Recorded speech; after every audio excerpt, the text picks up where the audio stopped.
Video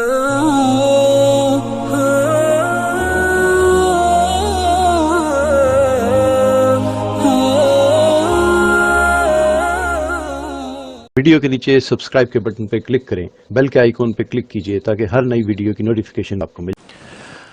الحمدللہ وحدہ والصلاة والسلام علی من لا نبی بعدہ، اما بعد فاعوذ باللہ من الشیطان الرجیم، بسم اللہ الرحمن الرحیم۔ وَلَقَدْ أَهْلَكْنَا الْقُرُونَ مِنْ قَبْلِكُمْ لَمَّا ظَلَمُوا وَجَاءَتْهُمْ رُسُلُهُمْ بِالْبَيِّنَاتِ وَمَا كَانُوا لِيُؤْمِنُوا كَذَلِكَ نَجْزِي الْقَوْمَ الْمُجْرِمِينَ۔ صدق اللہ علیہ۔ عزیز طلباء اور طالبات اور دنیا بھر کے ناظرین اور حاضرین، جیسے کہ آپ جانتے ہیں کہ ہمارے دوسرے گھنٹے میں ترجمۃ القرآن کا سلسلہ چل رہا ہے اور سورۃ یونس سے گفتگو جاری تھی۔ سورۃ یونس، جیسا کہ میں نے عرض کیا تھا کہ یہ مکی صورت ہے، یعنی ہجرت مدینہ سے یہ وہ پہلے نازل ہوئی ہے۔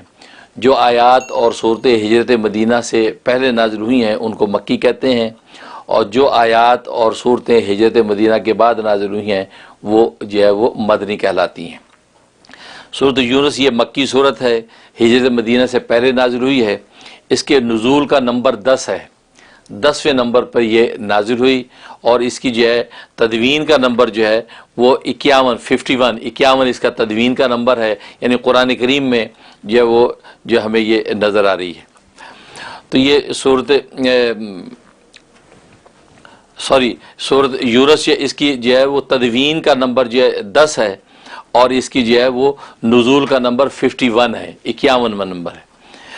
اس صورت مبارکہ میں اللہ تبارک و تعالی نے صداقت قرآن کا دعویٰ کیا ہے۔ اس لیے کہ یہ بات میں نے عرض کی تھی کہ اللہ تبارک و تعالی کسی بھی صورت میں یہ ایک دعویٰ فرماتے ہیں اور اس دعوے کی اس بات پر دلائل پیش کرتے ہیں۔ دلائل نقلی ہوتے ہیں اور عقلی ہوتے ہیں۔ پھر عقلی کی دو قسمیں تھیں، عقلی انفسی ہوتے ہیں، آفاقی ہوتے ہیں۔ پھر آفاقی کی دو قسمیں تھیں، عرضی ہوتے ہیں اور سماوی ہوتے ہیں۔ تو اس قسم کے دلائل کے ساتھ اللہ تبارک و تعالیٰ اپنے اس دعوے کو جو مکمل کرتے ہیں۔ اس میں بھی دعویٰ فرمایا صداقت قرآن کا کہ قرآن کریم ایک سچی کتاب ہے، اس کی صداقت کا دعویٰ کیا۔ اس کے بعد دلائل پیش کیے، کل 10 دلائل پیش کیے ہیں۔ 10 دلائل جو ہے 10 دلائل اس کے اندر جو ہے وہ عقلی پیش کیے ہیں، اور ایک دلیل جو ہے اس میں نقلی پیش کی ہے۔ تو اس طریقے سے مضمون کو ثابت فرمایا۔ آج ہم گفتگو کریں گے آیت نمبر 13 سے، کیونکہ یہ تخویف اخروی اللہ تبارک و تعالی نے فرمائی تھی، کیونکہ دلیل عقلی نمبر 2 پیش کی تھی، هو الذی جعل الشمس ضیاء والقمر نورا سے، یہ دلیل عقلی نمبر 2 سے گفتگو تھی۔ اس کے تحت بھی تخویف اخروی آخرت کے عذاب سے ڈرایا گیا تھا۔ پھر آج جو ہے تخویف دنیاوی، دنیا کے عذاب سے ڈرایا جا رہا ہے کہ دنیا کے اندر ہم نے جو کس طریقے سے قوموں کو ہلاک کیا، نسلوں کی نسلیں قلا کما کر دی ہم نے۔ اس لیے اے مخاطبین یعنی مشرکین مکہ، اگر تم بھی باز نہ آئے تو اللہ تبارک و تعالیٰ قدرت رکھتے اس بات پہ کہ تمہیں بھی دنیا سے فنا کر دیں گے۔ اس کو ذکر کر رہے ہیں کہ اس کو کہتے ہیں تخویف دنیاوی طور پہ ڈرایا جا رہا ہے۔ وَلَقَدْ أَهْلَكْنَا الْقُرُونَ مِنْ قَبْلِكُمْ، اور البتہ تحقیق ہم نے ہلاک کر ڈالی القرون نسلوں کی نسلیں، من قبلکم، کیونکہ قرون قرن سے، قرن کا ایک معنی تھا قوم، یہ نسلیں اور قومیں ہم نے تباہ کر ڈالی، من قبلکم تم سے پہلے، لما ظلموا جب انہوں نے ظلم ڈھایا۔ اور ظاہر ہے کہ اس ظلم کے اندر ان کا کفر، ان کا شرک، اور اسی طریقے سے تمام معاصی، جس میں جملہ معاصی جو اللہ تبارک و تعالیٰ کو غضب کو کھینچ سکتے ہیں، وہ سب اس میں شامل ہیں۔ وَجَاءَتْهُمْ رُسُلُهُمْ، اور حالانکہ آ چکے ان کے پاس ان کے رسول، بالبینات، کھلی نشانیاں لے کر، کھلے دلائل نشانے لے کے آ چکے تھے، پھر بھی انہوں نے مانا نہیں ہے اور تکذیب کی۔ وَمَا كَانُوا لِيُؤْمِنُوا، اور وہ نہیں تھے ایمان لانے والے، یعنی ایمان لائے نہیں وہ۔ کذالک نجزی القوم المجرمین، اسی طریقے سے ہم جب بدلہ دیتے ہیں مجرم قوموں کو۔ مجرم قرار اس لیے دیا کہ ظاہر ہے کہ ان پر جو الزام تھا وہ پائے ثبوت تک پہنچ چکا ہے، اور جس کا ملزم کا الزام پائے ثبوت کو پہنچ جائے وہ مجرم ہوتا ہے۔ تو یہ مجرم تھے تو جرم ثابت ہو چکا تھا، تو اللہ نے ان کو ہلاک کیا، بغیر جرم کے ثبوت کے ہلاک نہیں کیا۔ اور جرم یہی کہ کھلی نشانیاں جب آ گئی ہیں پھر بھی اس کو مانا نہیں ہے، پھر بھی انکار کرے، اپنی ضد و عناد پر ہیں، اور ضدی اور عناد کا علاج یہی ہے کہ اس پر جو ہے عذاب توڑ دیا جائے۔ اس لیے فرمایا کذالک نجزی القوم المجرمین ثم جعلناکم خلائف فی الارض، اب یہ تنبیہ کر رہے ہیں اس سامنے مخاطبین کو، پھر ہم نے تمہیں جو ہے ان کا نائب بنا دیا زمین میں، اب زمین میں اب تم ان کے نائب ہو، اب ہم تمہیں دیکھیں گے کہ لننظر کیف تعملون، اب ہم تمہیں دیکھیں گے کہ تم کیسا عمل کرتے ہو۔ ان کے بعد تمہیں اب نائب بنا دیا ہے، اب تمہارے عمل کو ہم دیکھیں گے، ننظر مطلب ظاہری طور پہ بھی دیکھیں گے اور باطنی طور پہ بھی ہم واچ کریں گے کہ اندر عقیدے تمہارے کیا ہیں، اندر تصورات کیا ہیں، توحید کو مانتے ہو یا نہیں، رسالت کی تصدیق کرتے ہو یا نہیں، عقیدہ معاد کا تصور قائم ہے یا نہیں، یہ تمہیں ہم دیکھیں گے۔ اگر نہیں اور تم ضد اناد پر قائم رہے، تکذیب کی تم نے نبیوں کی، جیسے پہلوں کو ہلاک کیا تو اسی طریقے سے تم بھی ہلاک کر دیے جاؤ گے۔ اس لیے کہا ثم جعلناکم خلائف فی الارض، پھر ہم نے کر دیا تمہیں خلائف نائب، ان کا نائب کر دیا، فی الارض من بعدہم، ان کے بعد تم ان کے نائب ہو، لننظر کیف تعملون، تاکہ ہم دیکھیں کہ تم کیسا عمل کرتے ہو۔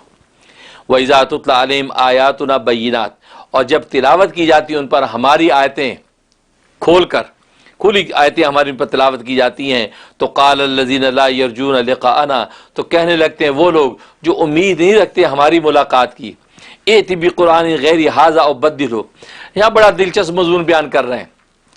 اصل میں قرآن کریم جب آیا اسے شرک کی جڑیں کاٹ دی، توحید کا پیغام پیش کر دیا، اور سرکار دو عالم صلی اللہ علیہ وسلم اس حقیقت کو عملی طور پر کھول کے بیان کر دیا، واضح کر دیا۔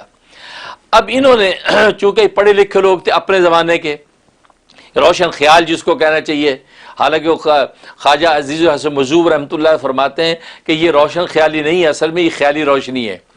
جن کے پاس قرآن و سنت کے علوم نہیں ہیں، ان کے پاس جو علم ہے وہ علم کی روشنی اصل میں وہ روشن خیالی نہیں، وہ خیالی روشنی ہے۔ جیسے آج کی دنیا میں جو انگریزی پڑھے لکھے ہو گئے، سائنس ٹیکنالوجی سیکھ لی، وہ سمجھے بڑے روشن خیال ہو گئے جی، تو فرماتے یہ روشن خیالی نہیں، اگر قرآن و سنت بھی انہوں نے سیکھا ہے تو پھر ہم ان کی روشن خیالی کو روشن خیالی سمجھیں گے۔ فرماتے لیکن اگر یہ قرآن کی سورہ فاتحہ سے ہی نہیں پڑھ سکتے، قل هو اللہ پڑھنے کا سلیقہ نہیں، آیت الکرسی یاد نہیں ہے، دعا قنوت کی خبر نہیں ہے، تو اس کا فرماتے یہ پھر روشن خیالی نہیں، یہ خیالی روشنی ہے۔ تو اس لیے خیالی روشنی میں اللہ تعالیٰ ہمیں نہ رکھے، ہمیں واقعی جو ہے وہ روشن خیالی عطا فرمائے، اور جس کو قرآن سنت کے علوم ملتے ہیں ان کو اصل میں وہ حقیقی روشنی ملتی ہے جس کے اندر جو مملوک اپنے مالک کو پہچان لیتا ہے۔ اس لیے تو یہاں پر یہ ہوا یہ کہ انہوں نے یہ سوچا کہ یہ کتاب محمد صلی اللہ علیہ وسلم خود بنا کے لائے، مصنف اس کے خود ہیں، جیسے ہم کتابیں تصنیف کرتے ہیں، اشعار لکھتے ہیں، ایسے محمد صلی اللہ علیہ وسلم بنا کے لے آئے۔ اب لیکن کتاب کے اندر شرک کو کاٹا جا رہا ہے، بتوں کی مذمت کی جا رہی ہے، ایک توحید کا پیغام دیا جا رہا ہے، اب یہ ان کو برا لگتا تھا، تو وہ انہوں نے یہ درخواست رکھی رسول اللہ صلی اللہ علیہ وسلم کے سامنے کہ اصل میں بات یہ کہ آپ یہ جو کتاب لائے نا، آپ یہ تصنیف تو یہ تو آپ بند کر دیں، یہ نہ ہمارے سامنے پڑھا کریں، آپ کو اور اپنی کوئی تصنیف لے کے آئیں، وہ پڑھ کے سنایا کریں ہمیں، جس میں اس قسم کی کوئی بات نہ ہو جو ہمارے عقیدوں کو کاٹتی، ہماری معاشر سوسائٹی کی نفی کرتی ہو۔ یا اگر نئی کوئی کتاب نہیں لا سکتے تو اس کتاب میں ترمیم کر دیجئے، جہاں جہاں شرک کی نفی ہے، جہاں ہمارے بتوں کو سب و شتم کیا گیا ہے، یا جہاں پر ہماری سوسائٹی اور معاشرے کی جو مذمت کی گئی ہے، وہ ان کو کاٹ دیں، ان کو آپ یہاں سے ترمیم کر دیں، کاٹ دیں، ہٹا دیں، تو ہم آپ کی کتاب سننے کو تیار ہیں۔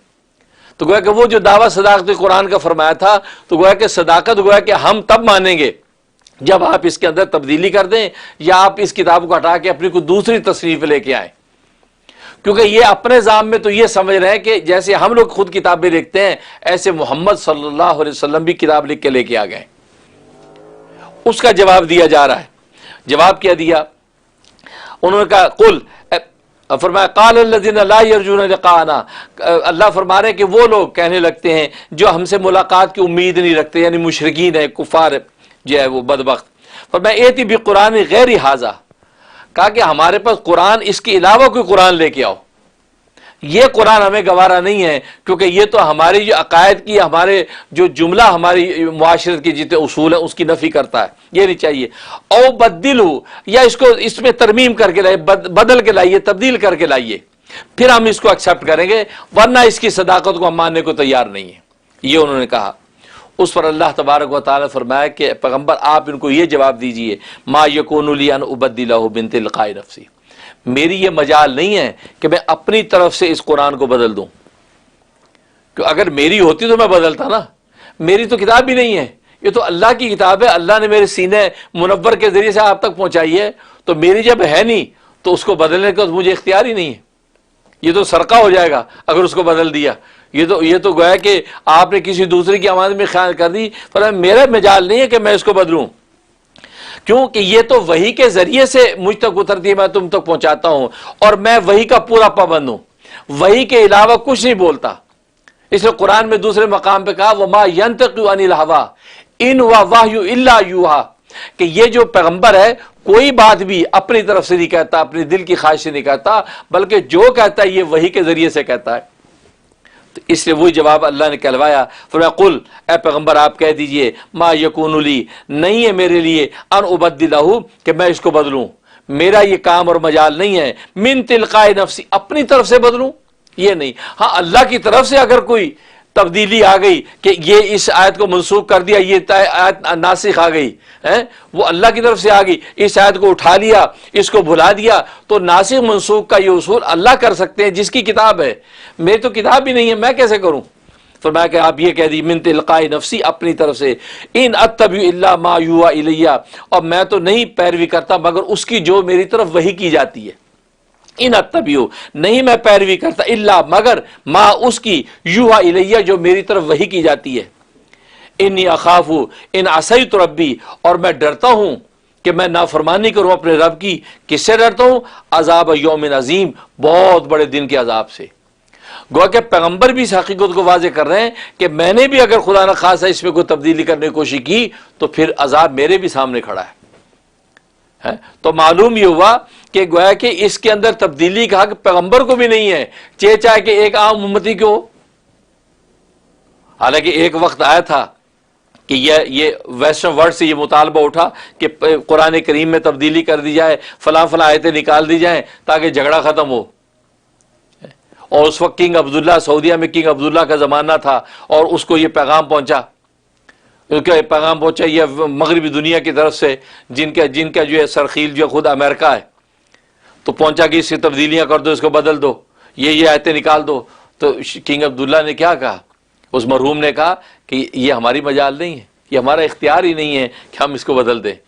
تو وہ تو اپنے اختیار کی بات کر رہے، پیغمبر کہہ رہے میرا اختیار نہیں ہے کہ میں اس کو بدل دوں۔ تو یہ خام خواہ لوگ کہہ دیتے یا قرآن میں تبدیلی کر لو، فلاں فلاں آیتیں نکال دو، یہ تو قرآن جو اتر آیا بس یہ من وان لفظ لفظ اب قابل قبول ہوگا تو ہوگا۔ ہاں وہ الگ بات ہے آپ اس کے مفہوم اور حقائق کو سمجھتے نہیں ہو اور اپنے معنی اس کے اندر ڈال کے اس ایک شر و فساد کی صورتحال پیش کرتے ہو، یہ تمہاری بیوقوفی ہے، تم اپنے علم کو بڑھاؤ۔ اس لیے فرمایا کہ انی اخاف ان عصیت ربی، میں ڈرتا ہوں اگر میں نافرمانی کروں اپنے رب کی، عذاب یوم عظیم، بڑے دن کے عذاب سے۔ قل، اے پیغمبر آپ ان کو کہہ دیجئے، لو شاء اللہ ما تلوتہ علیکم ولا ادراکم بہ۔ اب ہوا یہ کہ ایک اور دلیل پیش کی جا رہی ہے، اور وہ یہ کہ اللہ تبارک و تعالیٰ نے فرمایا کہ ان سے یہ بات کرو کہ دیکھو یہ جو میں قرآن تلاوت کر رہا ہوں، یا اللہ تبارک و تعالیٰ جو حقائق قرآن کے ذریعے سے تم لوگوں کو پہنچا رہے ہیں، یہ اللہ کا منشا تھا، اللہ چاہتے تھے تو یہ سب ہوا، اگر اللہ نہ چاہتے تو یہ کچھ بھی نہ ہوتا۔ یعنی میں جو تلاوت کر رہا ہوں نا، یہ اللہ چاہتے ہیں تو تلاوت ہو رہی ہے، ورنہ میں تو امی ہوں، میں تو کسی سے لکھنا پڑھنا ہی نہیں سیکھا۔ اور جبکہ تم جانتے ہو کہ میں تمہارے درمیان 40-45 سال تمہارے درمیان میرے گزر گئے، کتنا طویل عرصہ تمہارے درمیان گزرا، میرا انداز بیان تمہیں پتہ ہے، میں الفاظ کا چناؤ گفتگو میں کیسا کرتا ہوں تمہیں پتہ ہے، ہر چیز میری پوری خوبو سے تم واقف ہو، کیونکہ 40 سال کا عرصہ جو ہے وہ بہت بڑا عرصہ ہوتا ہے، کیونکہ نبوت کا دعویٰ 40 سال کے بعد کیا ہے۔ تو اتنے عرصے میں جب میں تمہارے درمیان میں رہا ہوں تو تم جانتے ہو کہ بندہ کیسا بولتا ہے، کیا الفاظ استعمال کرتا ہے، اور آپ کلام سنتے، آج بھی کلام سنتے کہتے یار یہ بات تو ہے اسی کی، کیونکہ وہ اسی طرح بولا کرتا ہے۔ تو تم میری خوب وہ جان گئے ہو، میرے الفاظ کا چناؤ اور میرا انداز گفتگو جانتے ہو۔ جب میں قرآن کریم لے کے آ رہا ہوں تو قرآن کریم کا جو انداز گفتگو میرے گفتگو کے انداز سے بالکل ڈیفرنٹ ہے، میرا اپنا ایک انداز ہے، اسلوب ہے، اور قرآن کا تو ایک بالکل ڈیفرنٹ اسلوب ہے۔ تم اس اسلوب کے فرق سے تو نتیجہ نکالو کہ یار یہ محمد جو عام 40 سال ہم سے جو باتیں کرتا رہا ہے یہ تو اور ٹائپ کی بات ہے، اس کا انداز اور ہے، الفاظ کا چناؤ اور ہے، اور یہ تو خدائی چناؤ ہے، یہ الفاظ کا چناؤ اور اسلوب یہ تو لگتا ہے یہ محمد کی بات نہیں ہے، یہ واقعی محمد صلی اللہ علیہ وسلم کے ذریعے سے اللہ بات کر رہا ہے۔ اس لیے آپ نے حوالہ دیا کہ تمہارے درمیان میری عمر گزری ہے اور تمہاری حالت ہی کہ یہ حرکت کر رہے ہو کہ تم کہتے نہیں نہیں یہ خود بنا کے لے آیا. میں خود کس طرح گفتگو کرتا ہوں, اور یہ تو اللہ تبارک و تعالیٰ کی شان اس زمانے میں تو نہیں تھا. اب یہ کتابیں چھپ گئی, بخاری ہے, مسلم ہے, ابو داؤد ہے, ترمذی ہے, وہ سب نبی کے کلام ہیں. آپ قرآن کی تلاوت بھی کر لیں اور نبی کے کلام کی تلاوت کر رہے ہیں, واضح فرق نظر آئے گا کہ یہ اللہ کا کلام ہے, یہ رسول اللہ کا کلام ہے. دیکھو دونوں کلاموں میں فرق ایک عام آدمی سن کے اندازہ لگا دے گا کہ قرآن کی تلاوت اس کے سامنے کی جائے, ادھر بخاری شریف کی تلاوت کی جائے, تو کلام الفاظ کے چناؤ سے سمجھ جائے گا نہیں یہ اللہ کا کلام ہے, یہ رسول اللہ کا کلام ہے. تو کلاموں میں کتنا آپس میں فرق ہے. یہ نبی پاک صلی اللہ علیہ وسلم فرماتے ہیں میں جب تمہیں اس طرح کا کلام پیش کر رہا ہوں کہ جو میرے انداز سے بالکل مختلف ہے, تو تمہیں عقل ہونی چاہیے. کچھ عقل کے ناخن, بندہ عقل سے بھی تھوڑا سا فیصلہ کرتا ہے, تم عقل کے ناخن لوگے تو تمہیں سمجھ میں آ جائے گا کہ یہ محمد اپنی طرف سے بنا کے نہیں لائے, واقعی اللہ کا کلام ہے اور یہ سچا ہے. اس کو بیان کر رہے ہیں.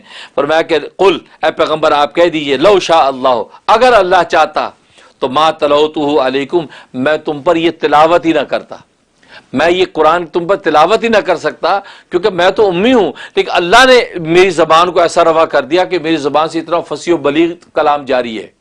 تو یہ اللہ کی رحمت ہے. ولا ادراکم بھی, اور نہ اللہ تبارک و تعالی تمہیں سمجھاتا, نہ اللہ تبارک و تعالی تمہیں اس بات کی خبر دیتا, تمہیں سمجھاتا کہ بھئی یہ صورت میں یہ آیات اتر رہی ہیں اور یہ تفصیلات آ رہی ہیں, تو اللہ بھی نہ بتاتا, مجھ سے بھی نہ کہلواتا اگر اللہ چاہتا. لیکن اللہ کو کچھ مقصود ہے کہ وہ اس حق کو یہاں ظاہر کرنا ہے, تب یہ سب کیا. اور میری حالت کیا ہے, فقد لبثت فیکم عمرا من قبلہ, اور میں گزار چکا تمہارے درمیان ایک لمبی عمر کا عرصہ. تم نے تو ایک لمبی عمر کا عرصہ تمہارے درمیان گزار چکا, 40-45 سال تمہارے درمیان میرے گزر گئے ہیں. افلا تعقلون, تمہیں عقل نہیں ہے, تم عقل نہیں رکھتے ہو. تم عقل اگر تمہارے پاس ہو تو میرے 40-45 سال کا انداز گفتگو کو ٹیلی کر کے دیکھتے تو وہ نہیں یار یہ ڈیفرنٹ کلام ہے, واقعی یہ اللہ ہی کا کلام ہو سکتا ہے. یہ کہا فمن اظلم ممن افترى علی اللہ کذبا, اس شخص سے بڑا ظالم کون ہوگا کہ جو افطرا باندھے اللہ پر جھوٹ کا افطرا, او کذب بآیاتہ, یا یہ تکذیب کرے اس کی آیتوں کی. دیکھو ایک تو یہ کہ اللہ کذبا, اس سے بڑا ظالم کون ہوگا جو اللہ پر جھوٹ کا, مطلب ہے کہ محمد صلی اللہ علیہ وسلم جو ہے وہ اپنی طرف سے کلام کہیں اور کہہ دیں کہ اللہ نے فرمایا. یہ کتنا بڑا ظلم ہوگا, اور یہ ظلم پیغمبر نہیں کر سکتا. پیغمبر نہیں کر سکتا کہ وہ اپنی طرف سے ایک بات کہہ دے اور کہیں گے اللہ کا کلام ہے. جب اپنی طرف سے کہیں گے تو کہیں گے ہاں میری طرف سے ہے, یہ میرا کلام ہے, یہ میرا کلام ہے, اپنی بات ہے. لیکن یہ کہ جو اللہ کی طرف سے ہے تو اللہ کا کلام اللہ ہی کا کہا جائے گا. یہ اور وہ اوقذب بھی آیاتی, جب اس پیغمبر نے اللہ کا کلام بیان کر دیا اور سامنے والے جس سے تکذیب کی, اس سے بڑا ظالم کوئی نہیں, اس سے بڑا بھی ظالم کوئی نہیں ہے کہ جناب اس کے سامنے اللہ کا کلام آ گیا اور اس ظالم نے تکذیب کر دی. اس لیے تو نہ پیغمبر یہ ظلم کر سکتا ہے کہ اللہ تبارک و تعالی پر تہمت لگائے کہ بھی اپنی طرف سے کلام کہہ دے کہ اللہ کا کلام. یہ اگر کوئی کرے گا تو بہت بڑا ظالم. اور پھر جب پیغمبر سچا کلام پیش کر رہا ہے تو پھر تم سامنے سے انکار کرو گے تو سامنے انکار کرنے والا بہت بڑا ظالم. اس لیے بتایا فمن اظلم, پس اس سے بڑا ظالم کون ہوگا, ممن افترا علی اللہ کذبا, جو بہتان باندھے, افطرا باندھے اللہ تبارک و تعالی پر جھوٹا, او کذب بآیاتہ, یا تکذیب کرے اللہ تبارک و تعالی کی آیات کی. انہ لا یفلح المجرمون, بے شک یا وہ مجرم فلاح نہیں پاتے. مجرم ان کی قسمت میں فلاح نہیں ہے, وہ کبھی بھی کامیاب نہیں ہو سکتے. مطلقاً فلاح بتا دیا کہ دنیا کی فلاح بھی ان کو نصیب نہیں ہوگی اور آخرت بھی فلاح ان کی قسمت میں نہیں ہے. دنیا کے اندر بھی رسوا ہوں گے, اللہ کے کسی امر و عذاب کے اندر گرفتار ہوں گے, اور آخرت کے اندر ہولناک جہنم کے اندر چلیں گے. یہاں تک جو ہے 3 دلائل عقلی پیش کر دیے گئے. اب دلیل عقلی نمبر 3 پیش کی جا رہی ہے, 2 دلائل عقلی پیش کر دیے گئے, اب یہ تیسری دلیل عقلی پیش کی جا رہی ہے. وَيَعْبُدُونَ مِن دُونِ اللَّهِ, اور یہ وہ لوگ ہیں کہ جو عبادت کرتے ہیں اللہ تبارک و تعالیٰ کو چھوڑ کر, ماں ان چیزوں کی کہ لا یضرہم, جو نہ ان کو نقصان دے سکتی ہیں, ولا ینفعہم, نہ ان کو نفع پہنچا سکتی ہیں. نہ نقصان دینے کے قابل ہیں نہ نفع پہنچانے کے قابل ہیں. یعنی بتوں کی پوجا کرتے ہیں, بت کس قابل ہیں, وہ پتھر کے 360 بت نہ نفع دے سکتے ہیں نہ نقصان دے سکتے ہیں, یہ ان کی پوجا کرتے ہیں. وَيَقُولُونَ اور کہتے ہَؤُلَاءِ شُفَعَاؤُنَا عِندَ اللَّهِ اور یہ سارے کے سارے ہمارے سفارشی ہیں اللہ تبارک و تعالیٰ کے ہاں. کیونکہ جب ان پہ یہ تہمت لگائی جاتی تم شرک کر رہے ہو، یہ اللہ کے مقابلے میں ان کو پوج رہے ہو. کہ نہیں جی نہیں، ہم یہ تو ہمارے سفارشی ہیں، اصل تو ہم اللہ کو پوچھتے ہیں، یہ ہمارے سفارشی ہیں. اب ان کے سامنے ہم درخواست رکھ دیتے ہیں، یہ اللہ سے شفاعت کرتے ہیں، سفارش کرتے ہیں، پھر ہمارے کام ہو جاتے ہیں. ہم نے ایک تجارت کا بت سجا رکھا، انہوں نے نکاح شادی کا بت سجا رکھا، زندگی حیات کا بت سجا رکھا تھا، جنگ کا بت، تو لات منات ہبل عزا یہ سارے بت بنا رکھے تھے، ہر ایک کی الگ الگ ڈیوٹیاں سیٹ کر رکھی تھی. تو ان کے سامنے تو کہنے لگا نہیں ہم شرک نہیں کر رہے، یہ ہمارے سفارشی ہیں اصل میں اللہ تبارک و تعالیٰ کے یہاں. اس کی نفی کر رہے ہیں. وَيَقُولُونَ اور کہتے ہیں ہَؤُلَاءِ شُفَعَاؤُنَا اور یہ جو ہے ہمارے سفارشی ہیں عند اللہ اللہ تبارک و تعالیٰ کے یہاں. قل اے پیغمبر آپ کہہ دیجئے اَتُنَبِّئُونَ اللہ کیا تم اللہ کو خبر دے رہے ہو ایک ایسی چیز کی کہ بِمَا لَا يَعْلَمُ فِي السَّمَاوَاتِ وَالْأَرْضِ کہ خود اللہ اس بات کو دنیا آسمان و زمین میں جانتا نہیں ہے. یعنی اللہ کو پتہ نہیں ہے کہ یہ جو ہے میرے سفارشی ہیں، یہ مجھے سفارش کرتے تو میں پھر آگے قبول کرتا ہوں. جس بات کی خبر اللہ کو نہیں ہے اس کا مطلب اس بات کا وجود ہی نہیں ہے، کیونکہ اللہ عالم الغیب و شہادہ ہے. ایسا ہو نہیں سکتا کہ وہ بات جو اللہ کے علم میں نہ ہو. تو معلوم ہے کہ اللہ کے علم میں ایسی کوئی چیز نہیں ہے کہ جس کی سفارش پر اللہ قبول کر لیتا ہو. تو اس لیے منع فرمایا، فوراً تنبیہ کر دی کہ اور مذمت کر دی کہ یہ کہنا کہ یہ ہم نے سفارشی بنا رکھے ہیں، یہ اللہ کو سفارش کرتے ہیں تو ہمارا کام ہو جاتا ہے. اس پر اللہ نے نفی کر دی کہ کیا تم خبر دیتے ہو ایسی چیز کی کہ ایسے سفارشیوں کی کہ جس کی خبر خود آسمان و زمین میں اللہ کو نہیں ہے. تو جب اللہ کو اس کا علم نہیں ہے تو معلوم ہے کہ وہ چیز ہے ہی نہیں. اب یہاں سوال ہوا کہ یہاں سفارش کی نفی کی، شفاعت کی نفی کی ہے، جبکہ یہ بات اہل سنت والجماعت کا متفق علیہ عقیدہ ہے. اور آیات کے اندر یہ بات واضح ہے کہ وہاں اللہ تبارک و تعالیٰ کے سامنے شفاعت پیش کی جائے گی. یہاں تک کہ دنیا میں بھی اہل سنت والجماعت کے تمام اکابر نے یہ لکھا ہے کہ سرکار دو عالم صلی اللہ علیہ وسلم کی روضہ اقدس پر جا کر وہاں یہ کہنا جائز ہے کہ آپ نبی پاک صلی اللہ علیہ وسلم سے یہ کہیں اے اللہ کے حبیب آپ اللہ سے یہ سفارش کیجئے کہ ہمارا فلاں مدعا پورا ہو جائے، ہمارا فلاں مقصد پورا ہو جائے. اے اللہ کے نبی آپ دعا کیجئے، آپ اللہ کو یہ سفارش کر دیجئے کہ اللہ ہمیں معاف کر دے، اللہ تعالی ہمارے کاروباروں میں برکت دے دے، اللہ ہماری اولادوں کی اصلاح کر دے، آپ سفارش کیجئے. تو یہ دعا کرنا نبی کی قبر پر کرنا جائز ہے. تو سوال ہوا کہ اس آیت کے اندر تو منع کر رہے ہیں کہ اللہ کہتے ہیں کہ یہ تم لوگ اللہ کے سامنے سفارشی پیش کر رہے ہو، تو اللہ کو ایسے کوئی سفارش کی خبر نہیں ہے. اس کا جواب یاد رکھیں، اس کا جواب یہ کہ ما فوق الاسباب، ایک ما فوق الاسباب سفارش ہے کہ ما فوق الاسباب اللہ تبارک و تعالیٰ کے سامنے سفارش قہری زبردستی کی سفارش کہ قبول کروا کے چھوڑیں گے.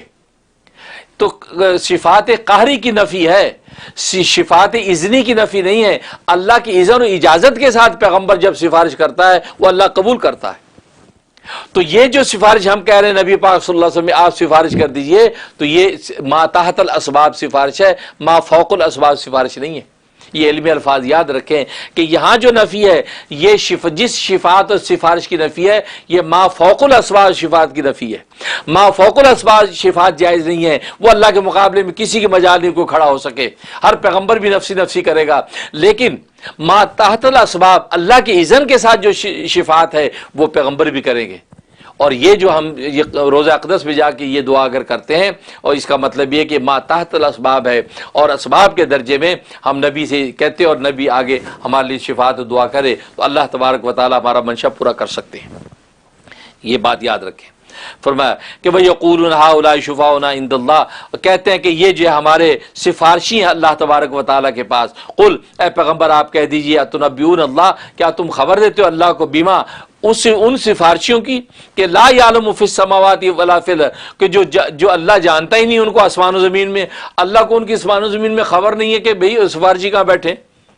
تو اس کا مطلب ایسا کوئی سفارشی نہیں ہے میرے مقابلے میں کہ میرے سامنے شفاعت کرے. تو گویا کہ وہ شفاعت قہری کی نفی ہے، شفاعت اذنی کی نہیں. اللہ کے اذن کے ساتھ جو ہے وہ بالکل شفاعت ہوگی. جیسے آیت الکرسی میں اللہ باذنہ کے الفاظ موجود ہے کہ اللہ کے اذن کے ساتھ جو ہے وہ شفاعت ہوگی. سبحانہ اللہ اس سے بہت بلند اور پاک ہے. اللہ پاک ہے اس سے کہ کوئی جو ہے زبردستی جو ہے سفارش کرا کے کوئی منظوری کرا سکے. اللہ کا اذن اور منشا ہو تو پھر اللہ تبارک و تعالی اس شفاعت کو قبول کریں گے. اور شفاعت خاصہ اور شفاعت عامہ آیات بھی اس پر دال ہے موجود، اور اسی طریقے سے جو احادیث طیبہ میں بھی اس کی صراحت موجود ہے وہ ہوگی. لیکن یہ زبردستی شفاعت قہری جو ہے وہ اللہ اس سے بہت بلند ہے، اللہ اس سے پاک ہے، کوئی کسی کی مجال نہیں. وَتَعَالَى عَمَّا يُشْرِكُونَ، اور اللہ تبارک و تعالی بلند ہے اس سے جو وہ شرک کرتے ہیں، جو شرک کرتے ہیں، بت جو سجا رکھے ہیں، یہ ان کے شرک سے اللہ تبارک و تعالی بلند ہے. وَمَا كَانَ النَّاسُ إِلَّا أُمَّةً وَاحِدَةً فَاخْتَلَفُوا، اور نہیں تھے یہ لوگ مگر ایک ہی امت، یہ انسانیت ایک ہی امت چلی آ رہی تھی، ایک ہی امت چلی آ رہی تھی. فاختلفوا، پھر جا کے انہوں نے اختلاف کر لیا کہ ظاہر ہے کہ حضرت جو ہے نوح علیہ السلام کے زمانے میں جو 5 نیک لوگ تھے ان کی بت آگے بنائے قوم نے، شیطان کی جو وہ رہنمائی میں اس نے ہدایت دی، اسے وصف سے ڈالے، پھر ان کی پوجا پاٹ شروع ہوئی. اب وہاں سے یہ شرک کی راہیں کھلنا شروع ہو گئیں، اور یہ دین جو ایک دین واحد چلا آ رہا تھا وہ دین تتر بتر ہو گیا، اور لوگ جو کہ کوئی توحید میں اور کوئی شرک میں. اس کو ذکر کر رہے ہیں. فرمایا کہ وما کان الناس الا امۃ واحدہ، اور یہ سارے کے سارے لوگ جو ہے یہ صرف ایک ہی امت تھے، ایک ہی ڈگر پر چل رہے تھے، ایک دین پہ. لیکن فاختلفوا، پھر وہ جدا جدا ہو گئے، پھر انہوں نے اختلاف کر لیا. ولولا کلمۃ سبقت من ربک، اگر اللہ تبارک و تعالیٰ کا پہلے سے فیصلہ نہ ہو چکا ہوتا کہ بھی ایسا ہوگا، اختلاف میں پڑیں گے اور ان کو اختلاف میں رہنے دیں گے، ہم چلنے دیں گے، اور پھر دیکھیں گے کون حق کو پا گیا اور کون نہ پا سکا، اس کا آخر میں ہم فیصلہ کریں گے. اللہ فرمایا اگر یہ طے نہ کر لیا ہوتا تو لقضی بینہم فیما فیہ یختلفون، تو فیصلہ کر دیا جاتا اس چیز میں جس میں وہ اختلاف کر رہے ہیں. دنیا میں اللہ تبارک و تعالیٰ وہ فیصلہ ظاہر کر دیتے، لیکن اللہ نے دنیا میں وہ فیصلہ ظاہر نہیں کیا، کیونکہ پہلے سے تکوینی طور پر یہ طے ہو چکا تھا کہ دنیا کو یہ ٹیسٹ اور امتحان رکھیں گے. جیسے کمرہ امتحان کے اندر ٹیچر دیکھتا ہے آنکھوں سے کہ غلط لکھ رہا ہے، لیکن کہتا نہیں غلط لکھ رہا ہے. لیکن عام کلاس روم میں جب غلط لکھا ہے تو فوراً کان کھینچتا ہے، یہ غلط لکھ رہا ہے بھائی، یہ صحیح کرو ہے. لیکن جو کمرہ امتحان میں اب ٹیسٹ شروع ہو چکا ہے، پہلے جو میں نے کرنی تھی کر لی، اب وہ ٹیچر دیکھ بھی رہا غلط لکھ رہا ہے، کبھی جو ہے ٹیچر جو اس کو تنبیہ نہیں کرتا، یا صحیح لکھے پر کبھی شاباش نہیں دیتا، شاباش ٹھیک لکھ رہے ہو، کیونکہ یہ بھی چیٹنگ ہو جائے گی. اب وہ خاموش رہتا ہے کہ دیکھو اب حوالے کرو پرچہ، رزلٹ آئے گا تب پتہ چلے گا. لیکن عام کلاس روم میں اگر وہ صحیح لکھے گا تو شاباش دے گا، واہ ویری گڈ، تم نے بہت اچھا لکھا. تو بس تو چونکہ ٹیسٹ بنایا، دارالامتحان بنایا ہے، اس سے اللہ تبارک و تعالیٰ دیکھ رہا ہے سب کچھ، کون غلط کر رہا ہے کون صحیح کر رہا ہے، اب چلنے دے رہا ہے، کون قسمت والا سچ پا گیا، کون جو وہ باطل کے گڑھوں میں گر گیا، کون گمراہ ہو گیا، کون ہدایت پا گیا، اللہ دیکھ رہا ہے. جب اللہ کے پاس پہنچیں گے وہاں اللہ تبارک و تعالیٰ اب وہ انعام یا جو ہے وہ عذاب میں مبتلا کریں گے. اس لیے فرمایا لقضی بینہم فیما فیہ یختلفون، تو البتہ فیصلہ کر دیا جاتا ان کے درمیان جس میں وہ اختلاف کر رہے ہیں. وَيَقُولُونَ، اور یہ کہتے ہیں کہ لولا انزل علیہ آیۃ من ربہ. اب یہاں سے مضمون ڈیفرنٹ ہے، انشاءاللہ اس پر مزید آگے گفتگو کریں گے. تو گویا کہ آیت نمبر 19 تک آج یہ گفتگو ہو چکی ہے، اور مزید مضامین آگے انشاءاللہ بیان کریں گے. تو یہ دلیل عقلی نمبر 3 پر گفتگو چل رہی ہے. تو انشاءاللہ اللہ تبارک و تعالیٰ سے دعا ہے اللہ تبارک و تعالیٰ قرآن کریم کے حقائق اور اس کے اسرار و رموز جو ہے اس کو جو سمجھنے کی توفیق عطا فرمائے، اور سب سے بڑی چیز یہ قرآن کریم پر عمل کی توفیق ہو، کیونکہ یہ قرآن کریم جو ہے وہ علم اور عمل کی کتاب ہے، اور یہ اللہ تبارک و تعالیٰ کا کلام ہے. اللہ تبارک و تعالیٰ قبول فرمائے.